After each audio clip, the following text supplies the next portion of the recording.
অমিতাভ বচ্চনজিও তোমার এই আইটেমগুলো সিক্রেট জানার চেষ্টা করবে যদি তুমি এগুলো স্কুলে নিয়ে যাও। আর লাস্টের আইটেমটা যদি স্কুলে নিয়ে যাও তাহলে সবাই চেষ্টা করবে চুরি করার। কিন্তু তার আগে বন্ধুরা, যদি তোমরা এই স্কুল আইটেমগুলোর মধ্যে যে কোনো একটা একদম ফ্রিতে পেতে চাও তাহলে ভিডিওটাকে লাইক করো, চ্যানেলটা সাবস্ক্রাইব করো, আর স্কুল আইটেমের নামের সাথে নিজের ঠিকানা একদম ঠিকভাবে কমেন্ট করে দাও। নাম্বার 1, ক্রিমি পাপি স্টিকার। এই স্টিকার কিট গুলো তোমরা অনেক রকম ভেরিয়েন্ট এবং কালারে পেয়ে যাবে, যার মধ্যে অনেক কিউট এবং ছোট সাইজের স্টিকার থাকে যেগুলো ফোন কেস বা নোটবুকের উপর লাগানোর পর খুব সুন্দর লাগে।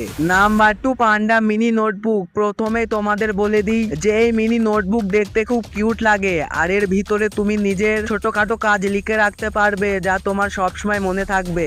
Number 3, new pick magic stationery kit. Guys, এই স্টেশনারি কিটে তোমরা অনেক সুন্দর স্টেশনারি আইটেম পেয়ে যাবে। এই কিটের ভেতরে আর্ট কপি এবং অনেক ধরনের স্টেশনারি আইটেম তো থাকবেই, পাশাপাশি একটা স্নো লাইটও পাওয়া যায়।